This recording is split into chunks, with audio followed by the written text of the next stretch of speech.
Hello everyone and welcome to our channel. Now we are going to start another question from the chapter 5. That is question number 15 relating to the calculation of the new profit sharing ratio and sacrificing ratio. Let's see what is the question. E, B and C are a partner sharing profit in the ratio 2:1. D is admitted as a new partner for 1/6 share and C will retain his original share. C क्या करेगा? He will retain his original share and calculate the new profit sharing ratio and sacrificing ratio. तो यहाँ पे क्या है कि A, B and C, they are the partners, and in which ratio they are the partners? They are the partner in the ratio 2:1. D is admitted as a new partner for 1/6 share. 1/6 share D को क्या किया गया? Admit किया गया. And one more important line which was written that C will retain his original share. C अपने original share को क्या करेगा? रिटेन करेगा. And you need to calculate the new profit sharing ratio and the sacrificing ratio. Done. तो we have already discussed कि जो total share होता है वो किसके इक्वल होता है? Total share is always equal to 1 whether new और ओल्ड. हमेशा किसके इक्वल होता है? 1 के इक्वल होते हैं. तो लिखा क्या था कि ABC 2:1 में है और D को एडमिट किया गया 1/6. यहाँ तक तो जब ABC पार्टनर्स है, ये जो है इनका ओल्ड एग्रीमेंट है, तो this is the old ratio. Then D को एडमिट किया गया 1/6 एंड C अपना ओरिजिनल शेयर रखेगा और जो बाकी बच जाएगा इट इज अंडरस्टूड दैट कि वो A और B में डिस्ट्रीब्यूट होगा. तो यहाँ पे first thing that we need to calculate that is a remaining share. तो रिमेनिंग शेयर हम कैसे निकालते हैं? 1 में से जो न्यू पार्टनर का शेयर और जो हमें गिवन है कि किस किसने अपना न्यू एग्रीमेंट के अकॉर्डिंगली बताया है शेयर, वो हम कैलकुलेट करेंगे. टोटल शेयर 1 के इक्वल है. न्यू एग्रीमेंट के अकॉर्डिंगली हमें पता लग गया कि जो D है वो 1/6 शेयर लेके जाएगा, तो 1/6 को क्या कर दिया? माइनस कर दिया. एंड C अपना ओरिजिनल शेयर रखेगा. यानी C का शेयर कितना था? 1/5 किया. 1/5 क्यों? क्योंकि 2:1, तो 2 4, 4 प्लस 1 क्या किया? 5. तो C का शेयर था 1/5 और C अपना ओरिजिनल शेयर क्या कर रहा है? रिटेन कर रहा है, रख रहा है. यानी C ने 1/5 ले लिया. So now we will calculate what is the remaining share. The LCM is 30. 30 minus 5 minus 6. That is 19/30. तो ये बच गए रिमेनिंग शेयर जो A और B के बीच में क्या किया जाएगा? डिस्ट्रीब्यूट किया जाएगा.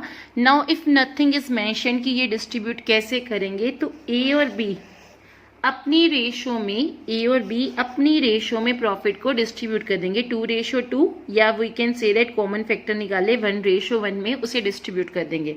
तो what is the A's new share? A का न्यू शेयर कितना आएगा?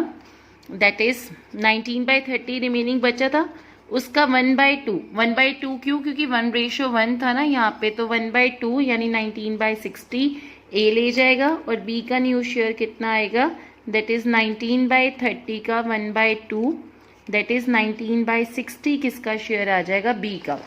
अब हम जब A, B, C and D चारों का शेयर लिखेंगे, A, B, C and D, A का शेयर 19/60, B का शेयर 19/60, C का शेयर हम कितना लेंगे? दैट इज 1/5 क्योंकि उसने अपना ओरिजिनल शेयर रिटेन करना है. एंड D का शेयर कितना है? That is 1/6.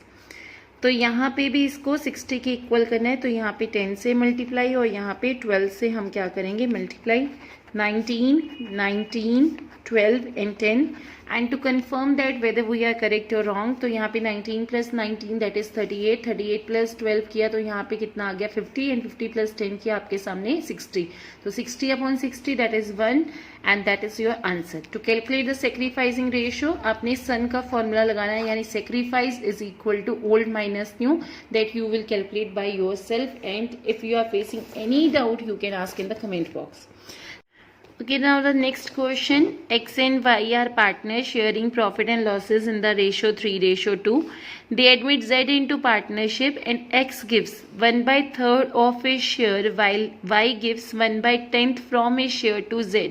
Calculate the new ratio. तो यहाँ पे क्या लिखा हुआ है कि x and y, question number 14, x and y किस रेशियो में पार्टनर्स थे, 3:2 में।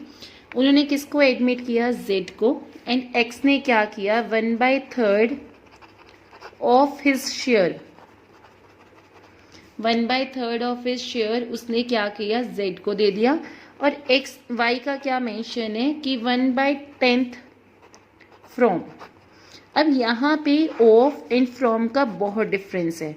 ऑफ का मतलब होता है कि x ने अपने शेयर का 1/3 दे दिया, तो कितना दिया वो अभी हमें कैलकुलेट करना है। और y ने क्या लिखा हुआ है, y gives 1/10 from his share, यानी उसने अपने शेयर में से 1/10 दे दिया। यहाँ पे क्या है कि x ने अपने शेयर का 1/3 दिया, that means you need to calculate दिया कितना। और y give 1/10 from his share, तो यहाँ पे x का आपने क्या करना है, सबसे पहले सेक्रीफाइस कैलकुलेट करना है। तो x का शेयर कितना दिया हुआ है, 3/5, ठीक है। 3/5 का, क्योंकि x ने अपने शेयर का 1/3 दिया है, तो यहाँ पे कितना आ गया, 1/5 बन गया, 3 कट हो गया। और y का क्या लिखा था कि फ्रॉम हिज शेयर, तो that is the actual amount of the sacrifice, तो 1/10। अच्छा, अब आपको सेक्रीफाइसिंग रेशियो यहाँ पे सिखा देती हूँ। अगर आपको सेक्रीफाइसिंग रेशियो निकालनी है तो डिनोमिनेटर शुड बी सेम, तो यहाँ पे 2/10 हो गया, यहाँ पे 1/10 हो गया, डिनोमिनेटर 10 सेम, तो ratio is 2:1 and this is the sacrificing ratio. Now you want to calculate the new ratio, x और y का हमें न्यू कैलकुलेट करना है। तो न्यू के लिए आपको ओल्ड में से सेक्रीफाइस को माइनस करना है। तो ओल्ड कितना गिवन था, x का 3/5, y का कितना दिया हुआ है 2/5, minus minus what is the sacrifice, that is 2/10, और इसका कितना दिया हुआ है 1/10, 10 इज द एलसीएम। जब हम बात करते हैं यहाँ पे कैलकुलेशन करेंगे, 6 - 2 दैट इज 4/10, इधर कैलकुलेशन किया 10 is the LCM, and then आपने कैलकुलेशन किया 4 - 1 दैट इज 3/10। तो यहाँ पे हम कैलकुलेशंस करके देखते हैं, 4/10, 3/10। और वन थिंग, आपका एक चीज़, अगर मैंने आपको एक चीज़ सेक्रीफाइस की, देयर आर 2 पार्टनर्स, ठीक है, मेरे पास एक चॉकलेट है और मेरी फ्रेंड के पास 3 चॉकलेट्स है। मैंने आपको हाफ चॉकलेट दी और मेरी फ्रेंड ने आपको कितनी दी, 2 चॉकलेट्स दी। तो मैंने सेक्रीफाइस किया हाफ चॉकलेट का, मेरी फ्रेंड ने सेक्रीफाइस किया 2 चॉकलेट्स का, आपके पास कितनी होगी, 2.5 चॉकलेट। यानी सेक्रीफाइस क्या होता है, गेन के इक्वल होते हैं। एक्स का सेक्रीफाइस 2/10 था, वाई का सेक्रीफाइस 1/10 था, तो जेड का गेन कितना होगा, 2/10 प्लस 1/10 किया, दैट इज 3/10। तो यहाँ पे 3/10 is the new share of the Z, 4:3:3। So this is the answer of the new ratio between the x, y and z. I hope you are able to understand. If you are facing any doubt, you can ask in the comment box.